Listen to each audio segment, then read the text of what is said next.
Урад будзе рэгуляваць кошты на труны. Лукашенко прапануе кітайцам будаваць у Беларусі цяпліцы для кветак і гародніны. Чарговае пытанне бяспекі. Расійскія дроны зноў у небе над нашай краінай, а палітыку Паўлу Латушку зноў паступаюць пагрозы. Аб'ектыўна па-беларуску галоўныя навіны дня на Белсаце. Віталь Бабін, вітаем, мы пачынаем.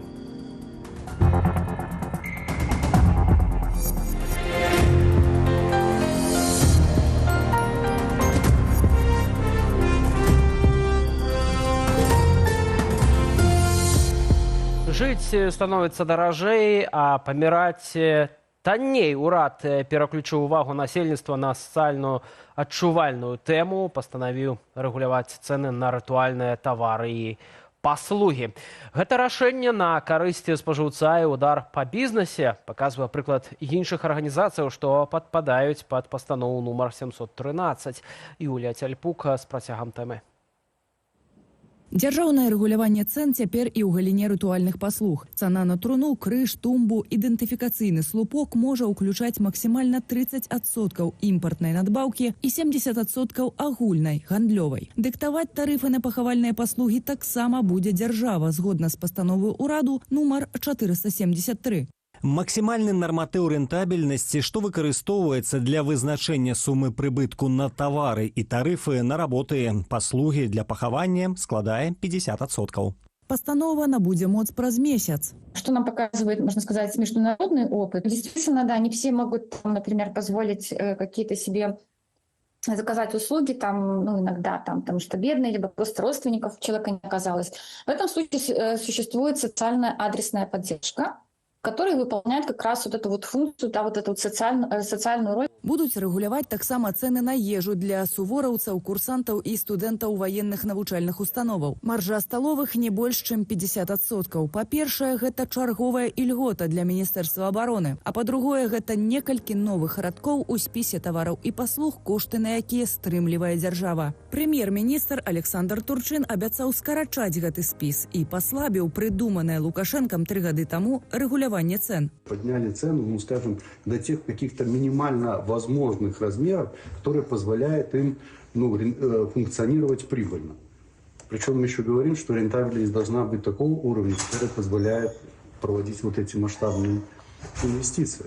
Поэтому, скажем, вот то решение, я считаю, оправданным. Прэм'ер прызнаў, што пастанова 713 душыць прадпрыемствы. На думку эканамісткі Алісы Рыжычэнкі, адміністратыўнае ўпраўленне – адна з асноўных прычынаў іх банкрутавання. В условиях последних 3 лет существования в рамках регулирования цен и ограниченных торговых надбавок просто у предприятий съедались их оборотные средства. Они вынуждены были брать много кредитов для того, чтобы выплачивать зарплаты, которые должны были расти, опять же, по указаниям сверху, и чтобы вот этот рост не съедался той инфляцией. Даражэе сыравіна, лагістыка і аплата працы. Прапарцыйна павышаць кошты вытворцам забаранілі. Дэбіторская запазычанасць прадпрыемстваў за гэты час вырасла больш, чым у 1,5 разу. Пасля паслаблення у траўні-жніўні прадпрыемствы палепшылі рэнтабельнасць, але інфляцыя пашла ўгару. Самое оптимальное все-таки здесь, когда работает рынок. Потому что рынок, когда он развит, когда много конкурентов, он не дает продавцам поднять цену необоснованно. У Беларусі ж дзяржава назначыла сабе права неабгрунтавана паніжаць цэны, у выніку чаго праблемы ў эканоміцы нарыхтоўваюцца і патрабуюць ручнога кіравання на ўсіх узроўнях. Юлія Цяльпук, Белсат. Лукашенко прапанаваў Кітаю будаваць у Беларусі цяпліцы, вырошчваць у іх гародніну ды кветкі, а прадукцыю пастаўляць не толькі на ўнутраны беларускі рынак, але і за мяжу, у тым ліку ў сам Кітай. Ці ёсць перспектыву такога праекту і чым ён можа быць небяспечны для Беларусі, разбіралася Ірына Дарафійчук. У нас излишки электроэнергии. Мы планируем построить 2-ю атомную станцию, и мы ее обязательно построим. А таксама танны газ і неабмежаваныя рынкі. Усё гэта Лукашенко падчас сустрэчы паабяцаў One Show Bo, кіраўніку кампаніі Shandong Lisente Agri-Technology. Кітайскую фірму ён заклікаў будаваць у Беларусі цяпліцы. Мы вас ждем в Беларуси. Земель и почвы, пригодные для теплиц, у нас хватает. Гародніну і кветкі з цяпліцаў Лукашенко разлічвае не толькі прадаваць у Беларусі, але і дастаўляць у Кітай. Будаваць цяпліцы ў гаспадарках ён патрабаваў не раз. Слушайте, я вам говорил, постройте еще 10 теплиц. Аднак арганізаваць такую будоўлю чыноўнікі не здолелі. При цяперашняй уладзе сёння цяжка развіваць які-небудзь бізнес, які могуць у любы момант у цябе забраць. І таму няма даверу да ўлады. І ніхто не хоча рызыкаваць і ўкладаць свае сродкі. Калі суразмоўцы Лукашэнкі пагодзяцца, новыя цяпліцы будуць будаваць кітайцы. Паводле афіцыйнага сайту, кампанія Shandong Lisente Agri Technology працуе ўжо ў 4 дзясятках краінаў свету. У той час, як, прынамсі, в Еўропе большасць краінаў ужо баяцца, скажем так, эканамічнай экспансіі Китая і будуюць в пэўным сэнсе розныя перашкоды, гандлёвыя, тарыфныя і гэтак далей. А Беларусь показывает, что адзіная, якая готова прогнуться перед Китаем и прапанаваць яшчэ што заўгодна. Кітай у падобных інвестыцыях моцна дбае пра ўласную выгаду. Да прыкладу, выдаюцца мэтавыя крэдыты з дадатковымі умовамі крэдытавання, такімі як купля ключавога абсталявання ці выкарыстанне кітайскай працоўнай сілы. Негатыўны досвед маюць беларусы і ў экалагічным складніку супольных праектаў. Пад вялікі камень высякаюць навакольны лес, а завод беленай цэлюлозы ў Светлагорску атручвае паветра. Агульнае кітайскае стаўленне, якое назіраецца ў многіх краінах, скажем мягка, не вельмі уважлівае стаўленне да прыроды, да экалогіі тых краінаў, куды іх пускаюць. Гэта назіраецца і в Афрыцы, і мы ведаем, гэта на тэрыторыі было Югославіі, некаторыя краіны занадта сталі залежнымі ад Китаю.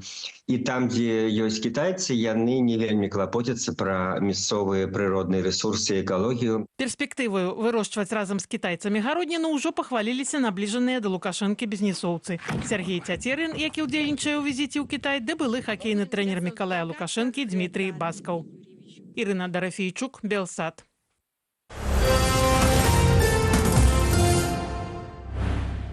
Частка расійскіх беспілотнікаў, што атакавалі сёння ўкраіну, ляцелі на тэрыторыі Беларусі. Украінскія маніторынгавыя каналы зафіксавалі прынамсі 2 залёты дрона ў нашу паветраную прастору і 4 вылеты. БПЛА праляцелі над Брагінскім раёнам у кірунку Кіеўскай вобласці. Як адзначае тэлеграм-канал «Флагшток», маршрут, цытата, адзін з папулярных, а вось час нетыповы. Звычайна Расія запускае беспілотнікі ўначы. У Киеве атака расійскіх дронаў працягвалася сёння каля 3 гадзінаў. Владимир Зеленскі заклікаў прэзідэнтку Міжнароднага алімпійскага камітэту Керсці Ковентрі захаваць прынцыповую пазіцыю дачынення спартоўцаў з Беларусі падчас правядзення зімовай алімпіяды ў Італіі ў наступным годзе. Пра гэта лідар Украіны напісаў у сваім тэлеграм-канале. Не толькі мы ва ўкраіне, але і многія іншыя краіны, якія абараняюць жыццё, аднолькава разлічваюць, што МАК захавае прынцыповую пазіцыю, што была падчас алімпіяды ў Парыжы і адносна агрэсіўнай Расіі і адносна яе саюзніцы Беларусі. Мы гатовыя падзяліцца ўсёй неабходнай інфармацыяй. Канчатковай пастановы пра ўдзел беларускіх спартоўцаў у міланскіх гульнях пакуль не прынята.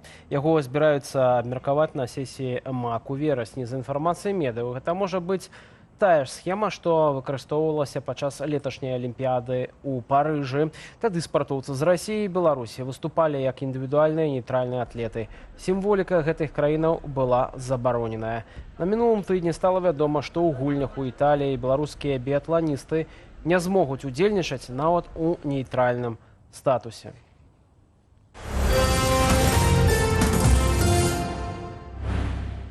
«175 тысяч беларусаў эмігравалі ці выехалі на працу ў еўразвяз цягам мінулага года.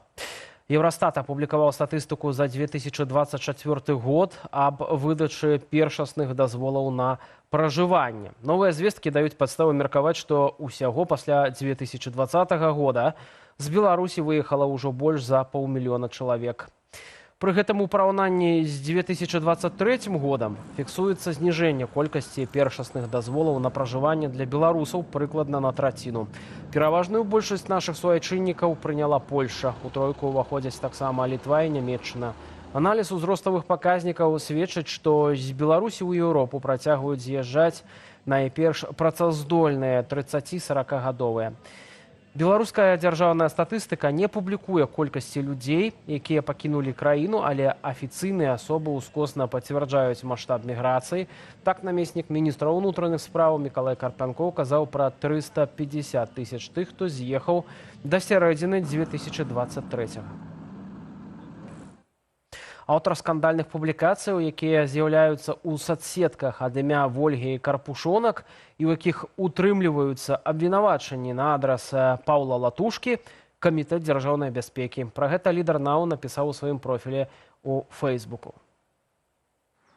Напярэдадні ўвечары кіраўнік народнага антыкрызіснага ўпраўлення і намеснік кіраўніцы аб'яднанага пераходнага кабінету Павел Латушка атрымаў чарговы ліст з пагрозамі на свой адрас. Пагроза, якая прыйшла на электронную паштовую скрынку палітыка, пралівае святло і на тое, хто стаіць за апошнімі скандальнымі абвінавачваннямі ў ягоны бок.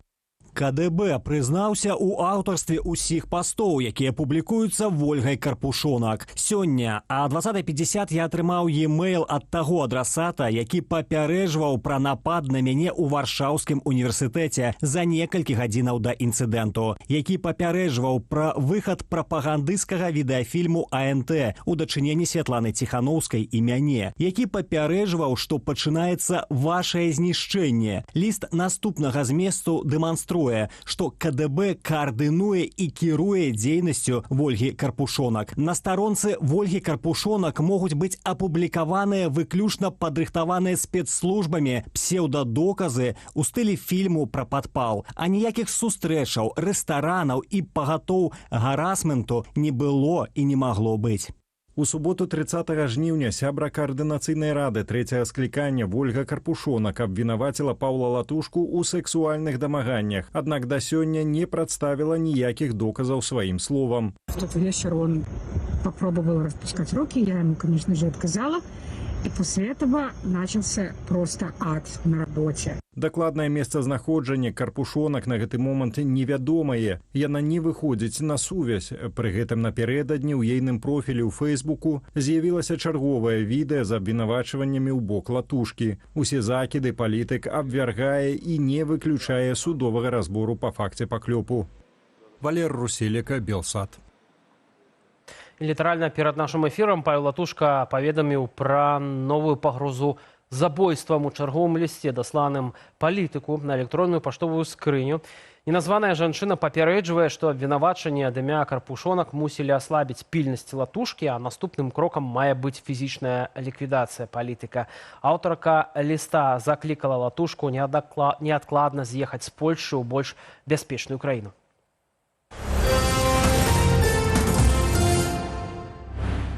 Да рэгіянальных навінаў у Вялейцы знеслі кінатэатр, які будавалі 85 гадоў, але гэтак і не дабудавалі. Будынак пачалі ўзводзіць яшчэ ў 1940 годзе, аднак паспелі паставіць толькі каробку. Пазней яму нават далі імя «Перамога». Аднак завершыць будоўлю гэткая гучная назва таксама не дапамагла. Кінатэатр неаднойчы выстаўлялі на аўкцыён. Сярод планаў было нават пераўтварэнне яго ў гандлёвы цэнтр. У 2022 годзе цана ўсяго комплексу складала каля $170 тысяч США у эквіваленце. Аднак заявак на ўдзел у гандляваннях гэтак і не паступіла. Як паведамляе тэлеграм-канал «Вілейка Ньюс», цяпер на месцы знесенага Даўгабуду рыхтуюць месца пад паркоўку. Між тым, як вынікае з унутранай дакументацыі Міністэрства дзяржкантролю, якую Белпол перадаў у рэдакцыю Белсату, сітуацыя з Даўгабудамі ў нашай краіне мае нацыянальны маштаб. Паводле стану на 1 ліпеня сёлета ў Беларусі налічваўся 341 незавершаны аб'ект, з якіх больш за палову складаюць Даўгабуды, дзе аніякія работы не вядуцца ўжо другую пяцігодку. 97 аб'ектаў найперш на Меншчыне і Берасцейшыне застаюцца незавершаныя яшчэ з 1970-х-90-х гадоў. Сярод Даўгабудаў больніцы і дзіцячыя паліклінікі, станцыі ачышчэння вады, помнікі культуры і нават могілкі. У Беларусі на продаж выставілі творы мастацтва, што належалі палітвязню і былому банкіру Віктару Бабарыку. Калекцыя з'явілася на сайце аукцыёна ў арыштаванай маёмасці Белюр забеспячэння. Там выстаўлена 19 карцінаў агульным коштам 344 тысячы рублёў.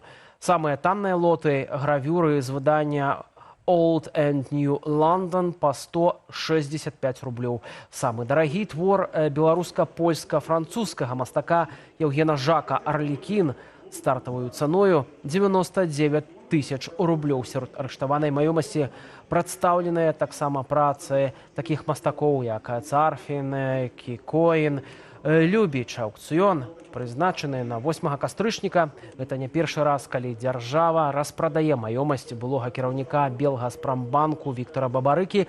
Раней праз аукцыён прадалі ягоныя аўтамабілі-гадзіннікі.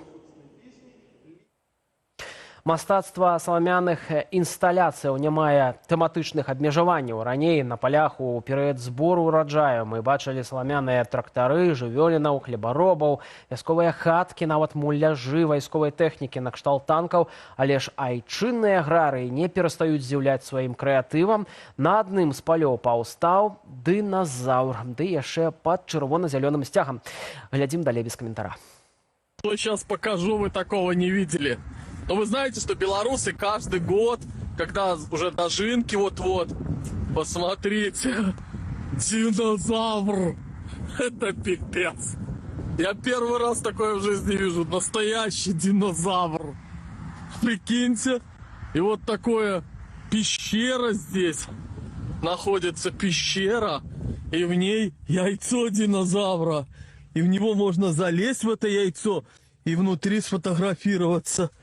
Вот такой оригинальный проект. Даже походу с подсветкой. Видите? Вот это подход, ребята. На гэтым у нас уся інфармацыя. Больш навінаў у нашым тэлеграме. Чытайце і падпісвайцеся, калі гэта бяспечна для вас. А наперадзе студыя Белсат, якую мы правядзем разам з маім калегам Алесем Залеўскім. Прывітанне.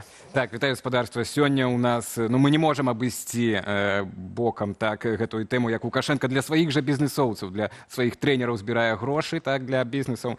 Ну і звернемся да ацэнкі вось гэтых твораў мастацтва Віктара Бабарыкі, которые яго былі канфіскаваны. Куды цяпер яны каму будуць накіраваныя, і хто іх набудзе, ці застануцца ў Беларусі? Так што, спадарства, заставайцеся з намі, не пераключайцеся, ужо ў хуткім часе пачнем цікавыя размовы адмыслова для вас, а таксама галасуйце ў нашым ананімным апытанні, якое мы для вас сёння таксама прыгатавалі на нашым YouTube-канале Белсат Ньюс. Запрашаем студыю Белсат.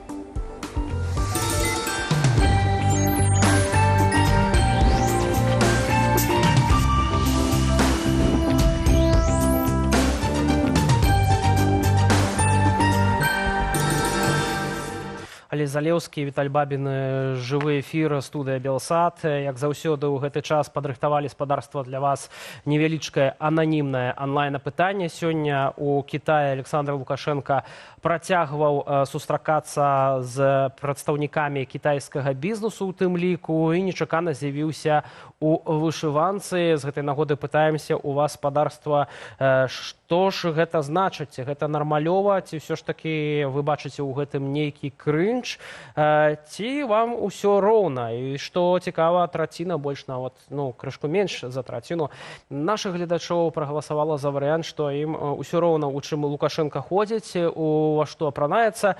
А вось больш за палову лічаць, што это ўсё ж такі крынжова, не нармалёва, калі Лукашенко з'яўляецца ў нацыянальна арыентаваным такім адзенні. З іншага боку, ён такім чынам таксама і расказвае пра Беларусь усяму свету. Гэта мы адмовіць не можам у гэтай гісторыі. Давайце, власна, да яе і паглыбімся. У Лукашэнкі працягваецца кітайскае турнэ. І сёння ён спаткаўся з бізнес-коламі, каб падрыхтаваць глебу для дзейнасці сваіх пратэжэ Дмітрыя Баскава і Сергея Цяцеріна. З апошняга кіраўнік Беларусі ў вышыванцы, так як мы ўжо і казалі, што ўжо рэдкае відовішча, сустрэўся з прадстаўнікамі буйнога бізнесу паднябесным. І ў характэрнай для прасіцеля позе, памятаеце такую ж на сустрэчы з Пуціним у гарачым 2020 кіраўнік Беларусі пітчыў інвестыцыйны праект для сваіх бізнесоўцаў. Было хакейнага трэнера Дмітрия Баскова і трэнера па тэнісу Сергея Цецерына. Яны спадзяюцца на супольнае з Кітаем прадпрыемства ў Беларусі для вырошчвання кветак і гародніны адпаведна. Баскаў за кветкі, за прыгажосць. Так. Ну, апроч усяго гэтых вышыванак, неверагодна, але факт, да, за 30 год кіравання краінай самы што не ёсць аграрыі. Кіраўнік Саўгасу, аднак за 30 год мы так і не займелі больш-менш сучасных тэхналогій па вырошчванню гародніны. Памятаем усе гэтыя крызісы цяперашнія з бульбай. З намі на відэасувязі знаходзіцца палітычны аглядальнік радыё Свабода Валер Карбалевіч. Вечар добры вам, спадару Валер. Вітаем вас.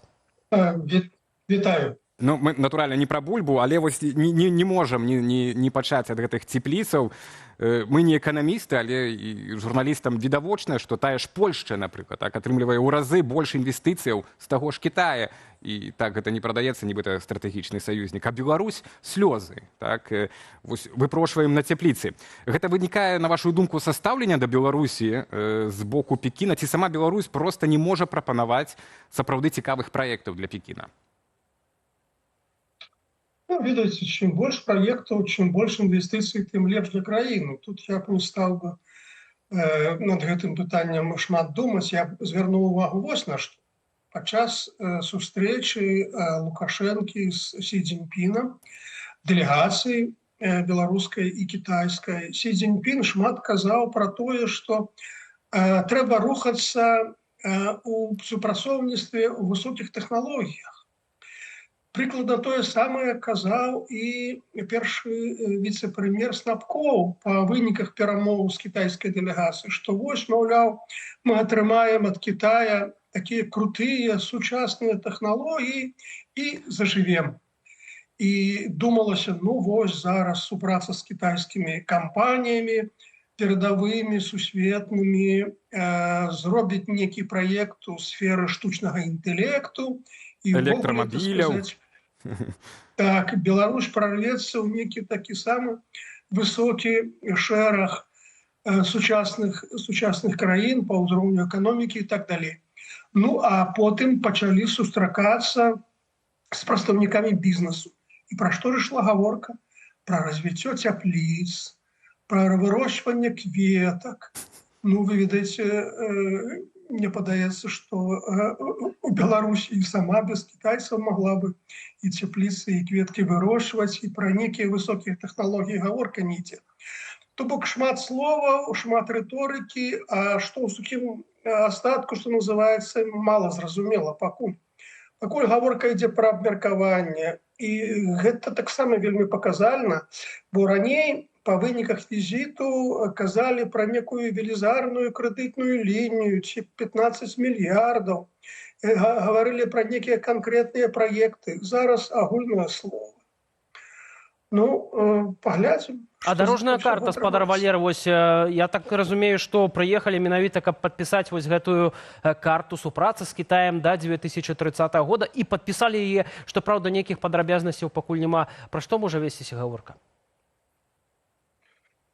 Ну, галоўная праблема у эканамічных супрацоўніцтвах Беларусі з Кітаем гэта тое, што Кітай вельмі асцярожна інвестуе ў беларускую эканоміку. Кітайцы гатовы даваць крэдыты, прычым крэдыты звязаныя, які прадугледжвае тое, што Беларусь будзе купляць абсталяванне з Кітая, запросіць кітайскіх работнікаў у Беларусь. А вот з інвестыцыямі гэта вялікая праблема. І таму, ну, галоўная стратэгія беларускага кіраўніцтва атрымаць усё ж такі інвестыцыі. І вось я думаю, што сустрэча з бізнесоўцамі якраз і скіравана ў гэты бок, але ці атрымаецца, пакуль мала зразумела. Ну і малаверагодна, пабачым, канешне, так, але ну і дзіўна, як прадаць такую шэрую тэрыторыю, ізаляваную амаль з усіх бакоў, хоць і ў цэнтры Еўропы. Я бы хацеў вось вярнуцца на дзень раней, калі ён сустракаўся ў вас на Сі, ён хацеў вось мы бы вельми хотели бы, казал докладом Лукашенко, мы бы очень хотели бы что-то у вас перенять в государственном устройстве. Да? И вот уже який год, еще починаючи з 94-го, перший визит его на замежны был в Китай, так, и он вось кажа про это перайманне чагосьці, так, а дагэтуль не можа сфармуляваць, дык што ён хоча пераняць, можа, хчыма, і для самога сябе. І вось цяпер, улічваючы рэаліі сённяшнія геапалітычныя, калі Еўропа стала намного далей ад той далёкі Кітай, так, да, Беларусі, і сістэма ўнутры краіны цалкам падпарадкавана Лукашэнку. Ну, хіба самы час на тое, каб фактычна ўзяць проста і перанесці з Кітая ў Беларусь. Што, на вашу думку, гэта магло бы быць, і што яму перашкаджае Лукашэнку? Ну, бачыце, гаворка ідзе пра, як кажуць афіцыйныя асобы, цывілізацыйны разварот Беларусі ад Еўропы на ўсход і поўдзень. І тут ідзецца пра тое, што заходнія каштоўнасці, яны нам не патрэбны, яны шкодныя для нас. А адно з галоўных каштоўнасцей заходніх, якія выкарыстоўваліся ў Беларусі, гэта дэмакратыя. Галоўны элемент дэмакратыі – выбары. І калі Беларусь на чале з Лукашенко паварочвае на ўсход, ну, значыць, саму дэмакратыю нават у выглядзе імітацыі, ну, як бы выкідваецца, давядзецца. А ў Кітаі, я нагадаю, няма выбару. Кітайскае кіраўніцтва, кіроўныя органы не выбіраюцца.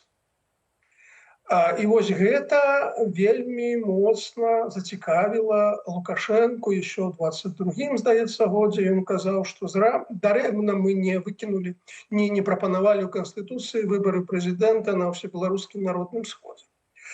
Вось. І таму, калі Лукашенко кажа пра тое, каб пераймаць палітычную сістэму Кітая, ну вось, адкінуць выбары. Мне падаецца, гэта галоўны кірунак, які меў на ўвазе Лукашенко. То бок нават у выглядзе імітацыі, у выглядзе фасаду выбары ўжо не патрэбныя, бо калі мы адмаўляемся ад заходніх каштоўнасцей, паварочваем на ўсход, ну, значыць, бяром на ўзбраенне і тую. Спадар Валер, а што перашкаджае? Чаму як з тымі інвестыцыямі? Толькі размовы пра гэта пераняць, а вось не атрымліваецца Александру Лукашенку один к одному перенести этой модели. Отменить выборы. Проводил уже в этом году? Отменить выборы, ну, бачите, все ж таки выборы во всем свете амаль отбываются. В самых недемократичных режимах выборы, нехай в выгляде имитации, проводятся. І зусім адмовіцца ад выбараў, ну, як бы трохі не вельмі зручна, не вельмі лоўка. В России выборы адбываюцца. Вось, в іншых дыктатурах выборы адбываюцца. І таму, ну, і як бы і беларускае грамадства неяк не ўспрымае гэта, дрэнна ўспрымае. Все ж таки сам Лукашенко быў выбраны, во всякім разе, першы раз у 94-м годзе. І ён добра памятае, увесь час узгадвае пра гэты час, як беларускі народ асмеліўся выбраць мяне зусім маладога, без досведу, ён весь час пра гэта кажа. А раптам цяпер давайце мы адмовімся ад выбараў. Ну, нават ягоныя прыхільнікі як бы паціснуць плечамі і не будуць разумець до конца. Тым больш, што як бы выбары настолькі ў Беларусі стэрылізаваныя, што ні на што не ўплываюць, яны абсалютна падкантрольныя ўладзе. Вось гэтыя чыннікі і перашкаджаюць адмовіцца зусім.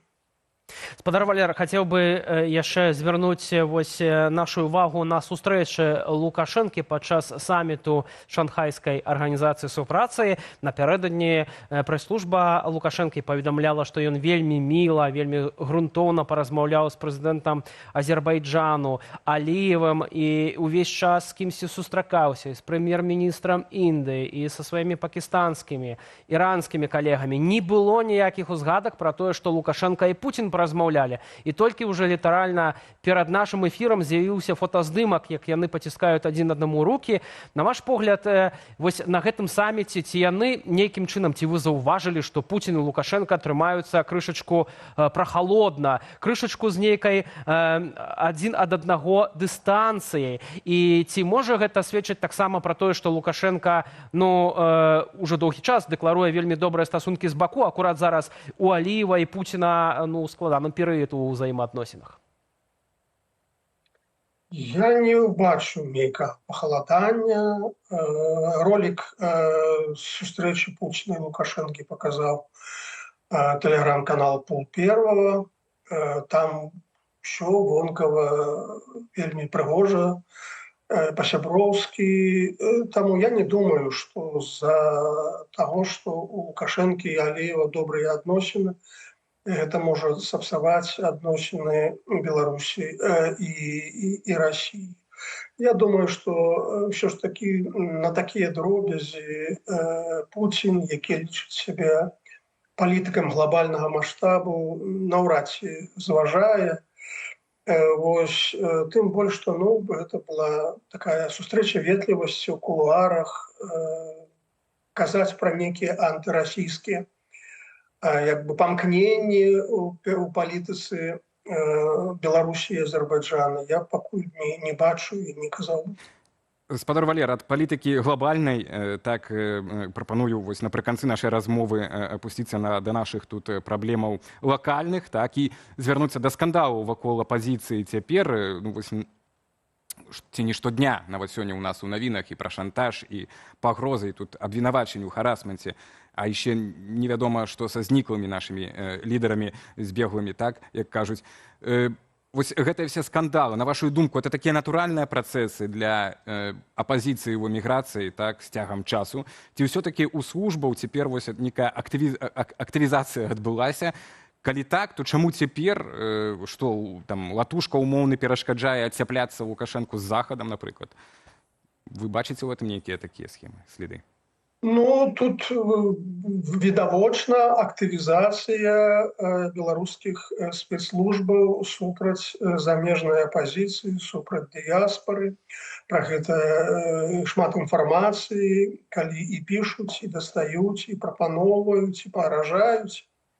І ўзнікненне то аднаго актывіста, то другога. Гэта ўсё рэальна сведчыць пра тое, што спецслужбы беларускія актывізаваліся і хочуць, скажем так, нейтралізаваць апазіцыю замежжа, нейтралізаваць яе актыўнасць і канчаткова перамагчы праціўніка палітычнага і менавіта такім чынам перагарнуць старонку 2020 года.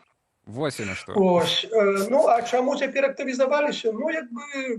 Праблему ўнутры краіны вырашылі. Апазіцыя ліквідаваная, грамадзянская супольнасць ліквідаваная, незалежныя медыі ліквідаваныя, і цяпер у іх развязаны больш рукі, і яны могуць даставаць праціўнікаў і за мяжой. А тое, што в эміграцыі заўсёды шмат канфліктаў, гэта ў любой эміграцыі, у любой час, у любую эпоху, у любой краіне.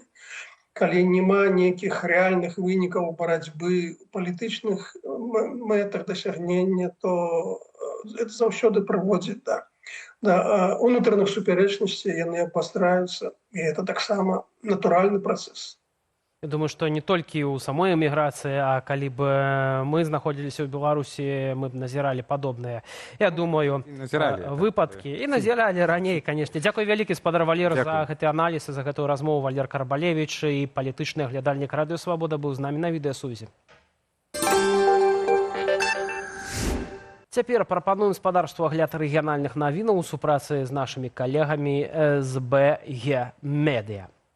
На Гомельшчыне паводле падазрэнняў карупцыі затрымалі адразу 18 асобаў. Сілавікі б'юць чарговыя рэкорды. Дзейнасць затрыманых была звязаная з продажам змазачных матэрыялаў у арганізацыі сельскай гаспадаркі, лесанарыхтоўкі і дарожнага будаўніцтва.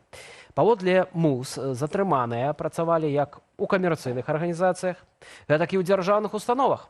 На гэты момант іх падазраюць у перадачы або атрыманні незаконнай узнагароды за вырашэнне пытанняў, а менавіта за куплю алівы для спецтэхнікі. Следства сцвярджае, ці мелі месца іншыя эпізоды злачыннай дзейнасці. Супраць усіх затрыманых адкрытыя крымінальныя справы. Ну і да наступнай тэмы. Неабыякавая жыхарка Кобрына звярнула ўвагу на стан дзіцячых пляцовак у горадзе. Гнілыя арэлі, занядбаныя горкі, някошаная трава. нясвежы пясок. Як это праверыць? Паводле жанчыны, жыхарам Кобрына няма куды прывесці сваіх дзяцей. У сваім відэа жанчына заклікае адказныя службы выправіць сітуацыю з жудасным станам дзіцячых пляцовак. Хочу вам показать детскую площадку, которая находится по адресу город Кобрин, улица Советская, дом 129. Я вам сейчас покажу наш Кобрин с другой стороны. Вот это называется детская площадка для наших детей. Мы сейчас сюда заходим, посмотрите, в каком состоянии здесь лавочка. И что здесь вообще есть. Песочница, где она? Она вросла просто в землю. Посмотрите. Вот здесь доски. То есть песок здесь уже не завозили непонятно сколько лет. Дальше у нас идет здесь качель. Вся прогнившая. Доски сгнили. Она даже не качается, ничего, посмотрите. И еще одна качель, которая держит равновесие. Посмотрите на ее состояние. Как детям вообще здесь играть? Вот скажите, не хватает у нас средств в бюджете для того, чтобы поремонтировать детские площадки? Ну, спадзяемся, жанчыну не напаткае лёс жыхара Дзятхова, які ўлетку таксама скардзіўся на недобраўправадкаваны цэнтр мястэчка і, як вынік, быў звольнены з працы. Беларуска, тым часам яшчэ адна наша суграмадзянка пакаштавала тушонку ад агракамбінату Дзяржынскі і была моцна здзіўленая ў прадукце, які паводле госту мусіць утрымліваць больш за 97% мяса.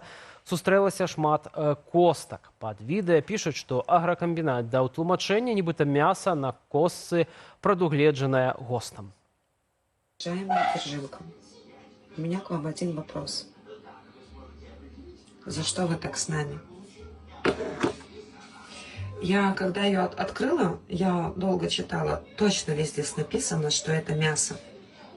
И точно ли это качественный продукт.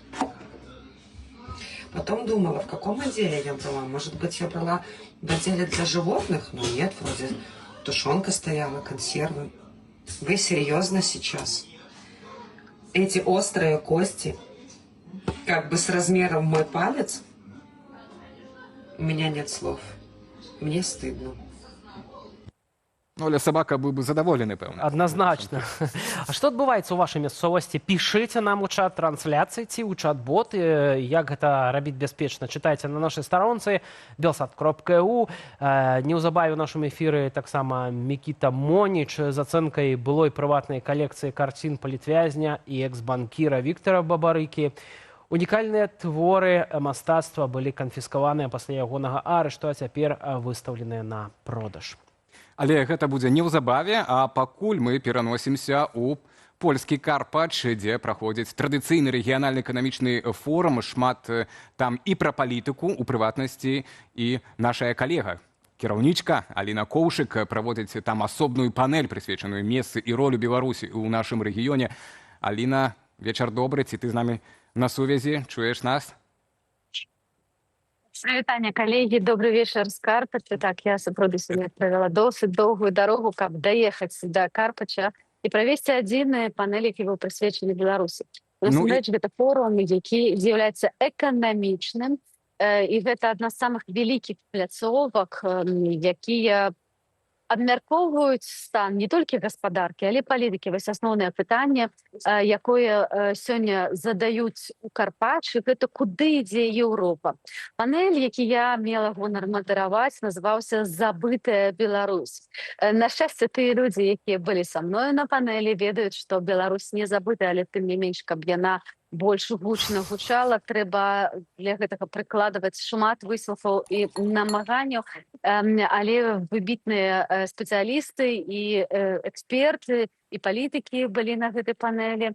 Гэта і Павел Латушка, намеснік старшыні аб'яднанага пераходнага кабінета, Арцём Брухан, спікер каардынацыйнай рады, з польскага боку быў Ян Маліцкі, дырэктар суду ўсходняй Еўропы, з французскага парламенту быў дэпутат Фредерик Пеці, а таксама з літоўскага сейму Эмануэль Зінгеріс. То бок былі шмат якія суседзі, прадстаўнікі нашых суседніх краінаў і тыя, якія працуюць на карысць Беларусі, у тым ліку ў Страсбуры, у Брюсселі і ў Парыжы.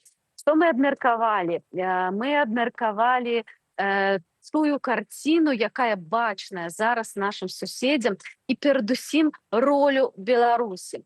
Трэба было нагадваць аб тым, што насамрэч месца Беларусі ў рэгіянальнай бяспецы яно вельмі істотнае. І калі бы Беларусь была свабоднай дэмакратычнай краінай, то не трэба было бы будаваць вось такія муры на мяжы, не трэба было ўзмацняць войска, закупаць новыя хаймарсы, F-16 палякам. Таму вось кошт незалежнасці Беларусі, ён таксама падвышае вельмі кошты існавання армій наших суседзяў. Размаўлялі таксама шмат пра тое, як зараз спецслужбы Лукашэнкі, а таксама расійскага ФСБ працуюць тут, на тэрыторыі Еўразвяза, у тым ліку, як яны пагражаюць прадстаўнікам дэмакратычных сілаў, як распальваюць варожасць, як пагражаюць. Павел Латушка расказаў, што сёння атрымаў чарговую пагрозу, што яму сказалі, маўляў, выязджай з Польшчы, што тут небяспечна, цябе тут ледзь не заб'юць. І гэта вось чарговая з тых пагрозаў, якія ёсць. Эмануэль Зінгер сказаў пра тое, што літоўскія спецслужбы таксама шмат працуюць на тое, каб сітуацыя была больш бяспечная, што дроны з Беларусі гэта ўжо рэчаіснасць, якія прылетаюць на літоўскую зямлю, і таму вот акурат тыя людзі, якія са мной на панелі абмяркоўвалі Беларусамі, маюць вельмі добрае разуменне, чаму Беларусь впісваецца ў еўрапейскі кантэкст і чаму так важна падтрымліваць змены, якія хочуць самыя беларусы, якія выказаліся ў 2020 годзе. І, як сказалі эксперты, яны перакананы, што гэта сітуацыя не змянілася. Была цікавая прэзентацыя прафесара Андрэя Вардамацкага, як я казаў, пра то, як беларусы зараз ставяцца да сваіх суседзяў і да іншых краінаў. І тут заўважальная пэўная тэндэнцыя, што беларусы лепш ставяцца да народаў, чым да краінаў. Вельмі пагоршылася стаўленне да Польшчы, да Літвы, палепшылася стаўленне толькі да Китая. Дагадайцеся, чаму. Добра, так, это ў працяг сённяшніх якраз візітаў. Аліна, але вот вяртаючыся, власна, да нашых суседзяў, усё больш у медыях, усё часцей у нашых медыях і у суседзяў гаворка пра тое, каб пра больш жорсткую міграцыйную палітыку, так, змяншэнне дапамогі для прыезджых. А мы ведаем, што ладная частка медыяў незалежных і незалежнага грамадства жыве за кошт гэтай падтрымкі. Ці вось у гэтай сферы Беларусь перастала быць забытай, ці некая спецыяльная увага да нас будзе скіравана? Ну, як бы увага ёсць увесь час. Яна, канешне, адбываецца ў кантэксце той небяспекі, пра якую ўжо казала, пра тое, што тут сапраўды працуюць спецслужбы. І вось раз-пораз з Польшчы мы чуем інфармацыю пра тое, што засылаюцца пэўныя людзі, якія былі асацыяваны з беларускімі, напрыклад, спецслужбамі. І мы ведаем, што ёсць цэлыя аддзелы, якія працуюць на тое, каб закрываць вось гэтую небяспеку, там ліку для польскай дзяржавы. І пакуль для беларусаў сітуацыя не пагаршаецца. Менавіта тут у Польшчы ёсць тут дыскусія наконт таго, што трэба адмяніць вось гэтую 800+, гэтай дапамогу сацыяльную на дзяцей, але яна не закранае як бы на дадзены момант беларусаў, хоць тут яшчэ ідуць пэўныя дыскусіі ў грамадстве. Мы разумеем, што ёсць у Еўропе стомленасць ад тэмы вайны, ад тэмы Беларусі. Яны б хацелі жыць спакойна, піць віно, адпачываць, але, на жаль, разуменне таго, што вайна грукаецца, і гэта вайна ідзе з Расіі, яна ёсць найбольшая. Гэта разуменне перадусім у скандынаўскіх краінах. Пра гэта таксама казалі на адным з панеляў пра бяспецы, дзе абмяркоўвалі ролю сувальскага вось гэтага перашэйка і таго, як краіны павінны, Польшча і балтыйскія краіны, рэагаваць на гэтую небяспеку з боку якая рыхтуецца з боку Расіі і Беларусі. Ну і, канешне ж, тэма Запад 2025, вось гэтай вайсковыя вучэнні, які літаральна праз 10 дзён пачнуцца на тэрыторыі Беларусі. Літва рыхтуе сіметрычны адказ. Вось, так што все гэтыя пытанні бяспекі, яны насамрэч вельмі востра стаяць у кантэксце эканомікі. І, канешне, все разумеюць, што зараз бізнес Беларусю амаль немагчымы, ну і спадзяемся, што палітыкі не перайдуць да гэтай славутай бізнес as usual, што ўсё ж такі гэтую старонку не перагорнуць. Мы бачым, што ўсё ж такі еўрапейскія палітыкі, яны моцна трымаюцца каштоўнасцей сваіх забавязанняў і ціснуць. Усё ж такі мы разумеем, што найбольшы ціск на рэжым Лукашэнкі ідзе менавіта з санкцый Еўразвязу, І пра гэта таксама мы сёння казалі, што нягледзячы на тое, што зараз Трамп пераняў як бы такую палачку, так вось в гэтай эстафеце гульні, стараецца вось намацаць нейкі шлях дыялогу, калі можна так сказаць, з Александром Лукашэнкам. Еўропа стаіць усё ж такі на цвёрдых пазіцыях, і за гэта сёння, дарэчы, дзякавалі нашыя панелісты. Абмяркоўвалі таксама магчымасць круглага стала. Тут ёсць пэўны скепсіс, ці такая ініцыятыва можа атрымацца, але тым не менш нацыянальны дыялог аб прымірэнні ён павінен пачацца. Так, і адбывацца ўжо. Чым скончыцца, так, галоўнае шлях. Дзякуй вялікі. Аліна Коўшык, галоўная рэдактарка тэлеканалу «Белсат», была з намі на відэасувязі з польскага Карпача, дзе адбываецца 34-й рэгіянальны эканамічны форум. Застаем саспадарства яшчэ ў Польшы, перанясемся ў іншы горад. 800 вытворцаў зброі з 35 краінаў ад Аўстраліі і ЗША да Францыі і Украіны, дэлегацыі 45 дзяржаваў у польскім горадзе Кельцы. Адкрыўся міжнародны салон абароннай прамысловасці. Гэта трэцяя паводле маштабу выстава ўзбраення ў Еўропе пасля Парыжу і Лондану. Якую зброю распрацоўваюць вядоўчыя сусветныя кампаніі? Як на канструктарскую думку паўплывала вайна Расіі супраць Украіны? Пра ўсё гэта з міжнароднай выставы нам распавядзе наш калега Александр Папко. Александр. Карэйскія танкі К2 надзейныя і манеўраныя. Праз 5 гадоў у польскіх арсеналах павінна быць 360 такіх машын. Аднак пярлінай выставы ўзбраенняў у горадзе Кельце сталі не яны. Бо нават такую машыну коштам у 17 мільёнаў еўраў могуць знішчыць усяго некалькі танных дронаў. Увага гасцей міжнароднага салону ўзбраенняў скіраваныя на гэтыя невялікія і непрыкметныя беспілотнікі. Менавіта яны лёгкія ў кіраванні, недарагія ў вытворчасці, а значыць масавыя, дазваляюць Украіне стрымліваць нашмат большую па колькасці армію Расіі. Мы бачимо дві системи. Ми бачимо тут дві системи. Одна дрон-виведник, який таксама служить носьбітам для доставки менших дронів. Яна працює на дистанції каля 50 кілометрів і може переносити 2 заради, які можуть дзейнічаць далей. Яна їх контролює і може вернуться назад для перезарадки. Другая система – гэта дрон-камікадзе, який ляціць толькі ў один бок, але ён, пакуль ляціць, може яшчэ весці разведку. Аднак дроны, як і любая зброя, не з'яўляюцца непераможнымі. Канец іх дамінавання ў паветры можа пакласці вось гэтая, таксама здавалася б, непрыкметная распрацоўка. Радар Field Control Follow упершыню прадстаўлены публіцы, хаця ўжо даўно абараняе ад дронаў неба Украіны. Прадукт польскай кампаніі Advanced Protection Systems бачыць расійскія шахеды і герберы за 20 кіламетраў, а іх вышыню вызначае з дакладнасцю да 1 метра.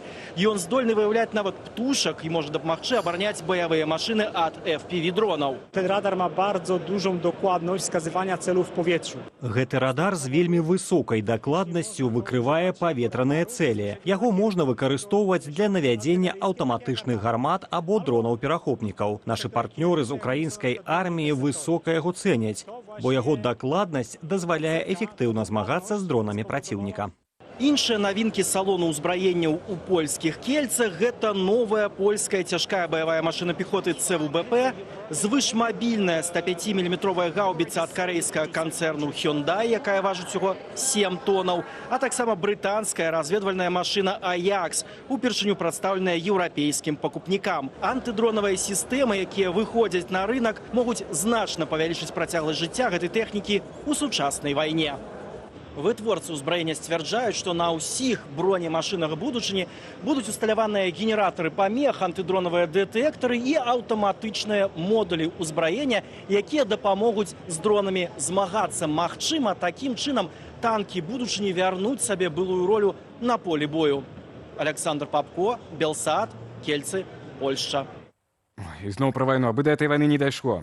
Так, дзякуем Алесю Папко за цікавы рэпартаж з гэтай выставы і, канешне ж, крочым далей.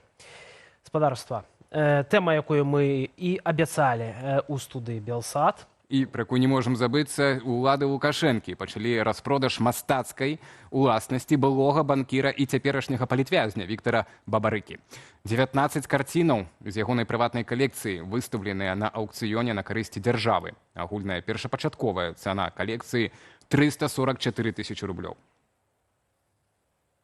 Аукцыён ладзіцца праз дзяржаўную пляцоўку Белюрзабеспячэння. Самы дарагі лот – карціна «Арлікін» беларуска-польска-французскага мастака Яўгена Жака. Яе першапачатковая цана больш за 99 000 рублёў. Другі твор гэтага мастака, карціна «Букет кветак», выстаўленая больш чым за 66 000 рублёў. Крыху меней ад 56 і 49 000 стартуюць карціны беларускага нарадзінца мастака парыжскай школы Міхаіла Кікоіна «Пейзаж» і «Яблыні» адпаведна. Аукцыён карцінаў Віктара Бабарыкі адбудзецца 8 кастрычніка. Раней дзяржава гэткім жа чынам прадала зямельны надзел, аўтамабіль, гадзіннік ды іншую маёмасць зняволенага банкіра. Віктар Бабарыка збіраў прадметы мастацтва не толькі ў сваю ўласную калекцыю, але і ў калекцыю Белгаспрамбанку. Ён рабіў акцэнт на творах, звязаных з Беларуссю. Віктар Бабарыка быў затрыманы 12 траўня 2020 года на этапе рэгістрацыі кандыдатаў у прэзідэнты. Так званы суд пакараў затрыманага банкіра 14 гадамі калоніі ўзмоцненага рэжыму. З красавіка 2023 года Бабарыка утрымліваецца ў рэжыме інкамунікада. Працягнем абмяркоўваць гэтую тэму. З намі на відэасувязі культуролог, мастацтвазнаўца Мікіта Моніч. Мікіта, добры вечар, дзякую вам, што далучыліся да нашага эфіру. Вітаем, спадар Мікіта. Ну, дачакаліся, да? Рана ці позна мелася гэта здарыцца, і мы пабачылі, па-першае, што знаходзілася ў калекцыі Віктара Бабарыкі, і пабачылі тое, што, відаць, давядзецца развітацца беларусам і Беларусі. Ці, як вы думаеце, куды гэтыя карціны цяпер накіруюцца? Наколькі я разумею, хутчэй за ўсё дзяржава будзе шукаць пакупнікоў унутры краіны. Таму не ведаю, ці пакінуць гэтыя творы межы краіны. Як мінімум, мы павінны памятаць, што спадар Бабарыка, калі збіраў менавіта карпаратыўную калекцыю, прыклаў даволі высілкаў, каб надаць ёй статус гістарычнай мастацкай каштоўнасці беларускай. І гэта менавіта рабілася, каб гэтую калекцыю не было магчымасці вывесці за межы краіны. Па-другое, тут тычыцца ўсё ж такі не пра калекцыю самога Белгаза, а пра асабістыя рэчы, набытыя сям'ёй ці самім спадаром Бабарыкам. І, па-першае, я ўпэўнены, што гэта не ўсё, што ён меў з мастацкіх каштоўнасцяў, і вельмі цікава, а дзе астатняе. Бо мы памятаем, як у свае часы, яшчэ за савецкім часам, у калекцыянераў канфіскоўвалася там старажытная зброя ці мастацтва, а пасля гэта можна было пабачыць у хатах якіх-небудзь генералаў КДБ ці проста высокапастаўленых чыноўнікаў. Таму мне хутчэй цікава тое, што не трапіла на аукцыён, і цікава, куды яно трапіла. А нешта канкрэтнае у вас ёсць на думцы? Што канкрэтна не трапіла на вашу думку? Ёсць падазрэнні? На жаль, я ніколі не быў у гасцях у спадара Бабарыкі, і таму не магу сказаць, што памятаю, там на адной сценцы вісела, але колькасць твораў невялікая, прытым гэтыя творы па большасці звязаны ці з сучаснымі беларускімі мастакамі, ці з мастакамі парыжскай школы. Там ёсць твор Царфіна, там ёсць твор Любіча і вось некалькі твораў Зака. Зацікавіце, можа хтосьці застаўся, ну яшчэ ж пэўна ёсць у Беларусі людзі, которые хацелі бы, каб это засталося ў краіны, так, у краіне нашай, і тым больш это беларуская школа. Што перадусім варта беларусам пакінуць у краіне і купіць вот на гэтым распродажы, і што нагу варта рабіць датычна этого распродажа, так?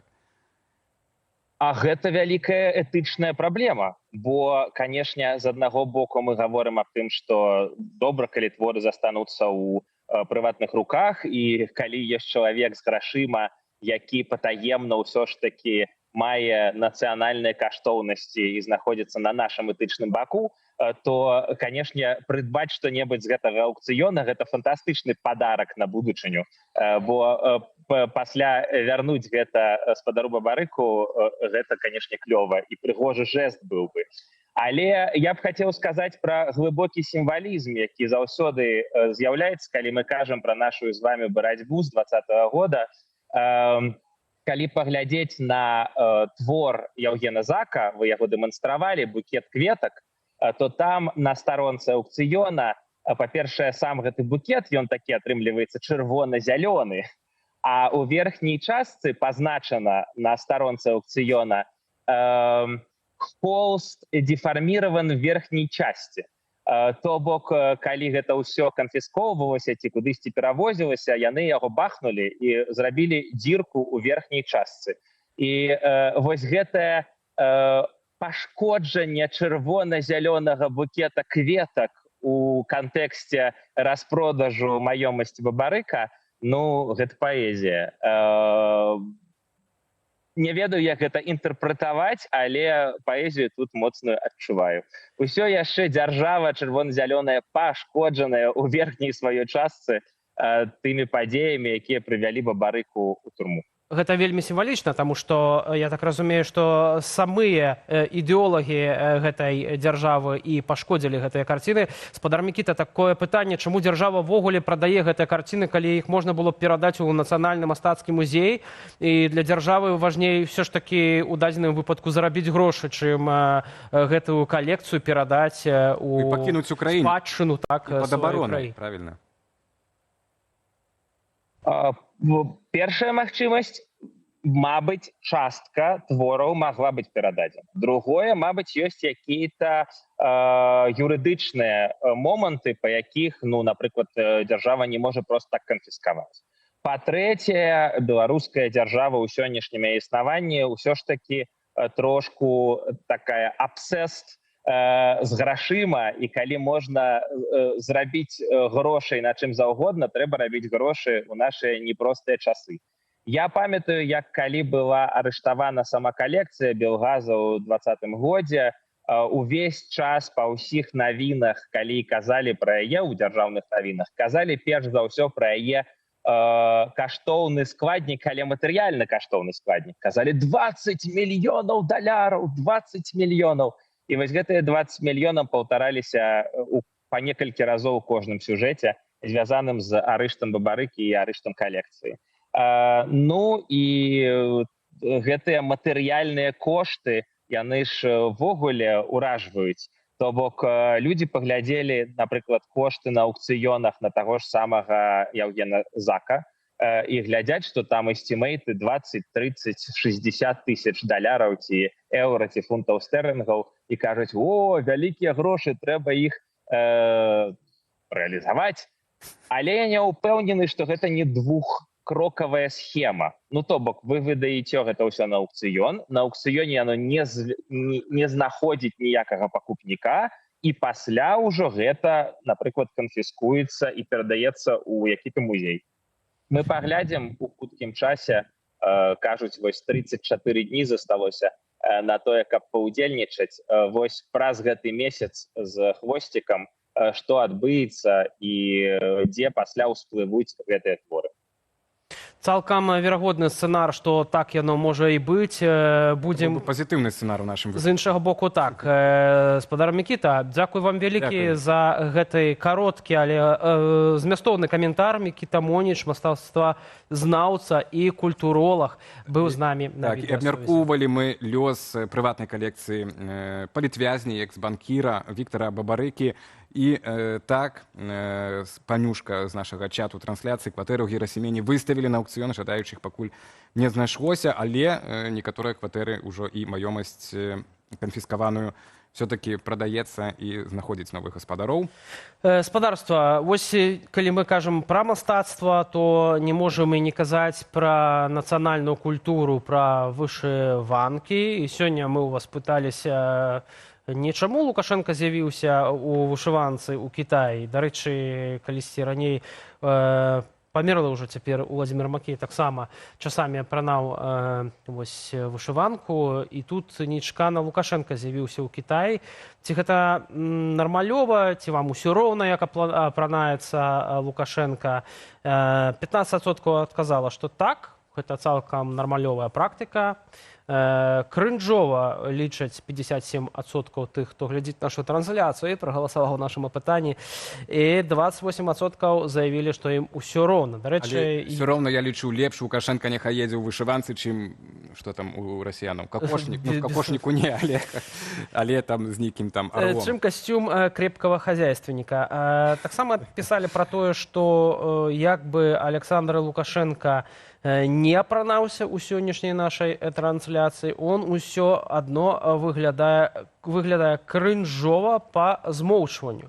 Вось ёсць і такое меркаванне. Дзякуем спадарству за ўвагу, за каментары в чаце, за лайкі, асаблівая падзяка. Нам гэта неабходна, каб жыць і развівацца, рухацца далей. Ну, а для вас у студыі працавалі Алесь Залеўскі, мой Віталь калега. Да хуткай сустрэчы і пакуль. Всяго добрага, добрага вечара. До завтра.